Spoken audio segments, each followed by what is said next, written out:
现在来教大家怎么样清洁我们的洗衣机哦。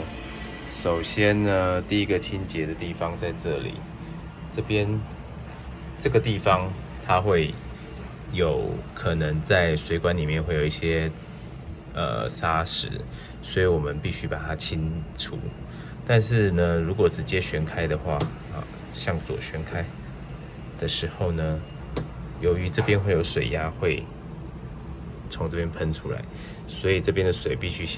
龙头必须先关闭。最好的话，当然也是把电源给拔掉。那如果在这边旋开的话，直接向左旋开，逆时针方向向左旋开之后，打开之后会发现这边会有一个这个东西，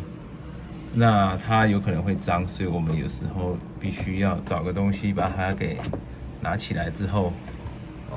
然后去清洁。你也可以直接用这个水把它洗干净。我现在一只手操作比较不方便，用水把它洗干净，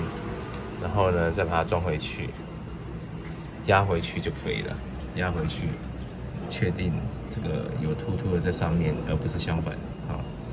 这个有凸的地方在上面，回去，再小心的把它给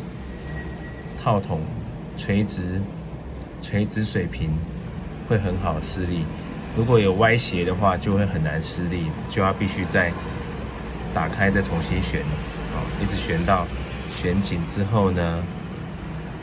旋到一个轻轻的紧度，不用非常紧。我们来测试一下，如果当你把水龙头打开的时候，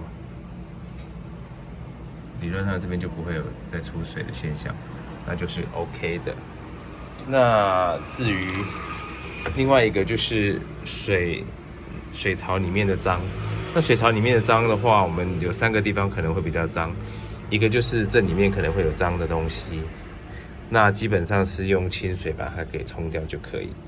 那这里面会脏的话，表示有可能有2个地方很脏，一个是这里，一个是这里，还有一个地方可能是这里。这边是放洗衣精等等的，所以一般来讲，因为水会从那边冲洗，所以比较不会那么脏。那另外一个比较容易脏的东西是这个地方呢，就是有一些毛屑啊什么的话，它会经由洗衣的过程当中把它堆积在这里面，所以每当一阵子之后，就必须把它拿出来，把里面的毛屑清干净。那就是这样子由这个地方往上拨起来，那里面如果有一些毛屑啊什么的，就把它给清除、清干净或冲洗一下之后呢，再装回去。那一样是照原来刚刚拿出来的方法，再把它平行的、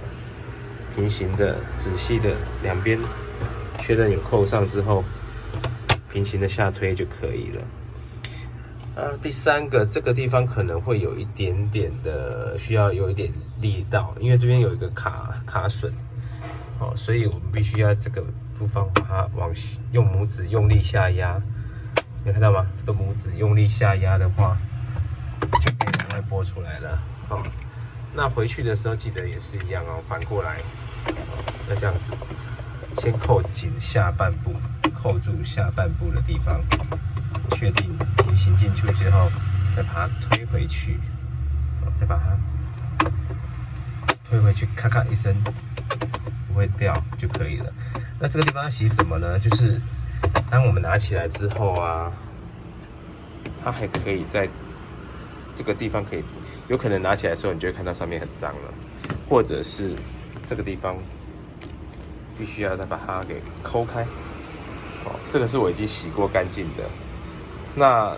可能在几个月或者是没有去清洗它，这个打开里面非常的脏，不要再洗到里面去，要到外面把它冲洗干净，或者是去浴室把它冲洗干净之后刷洗一下。回去的时候就是把这2个再把它盖起来，在这个部分一样，刚刚的方式再把它扣回去，这样就可以了。以上就是我们的洗衣槽保持干净的方法。好，谢谢。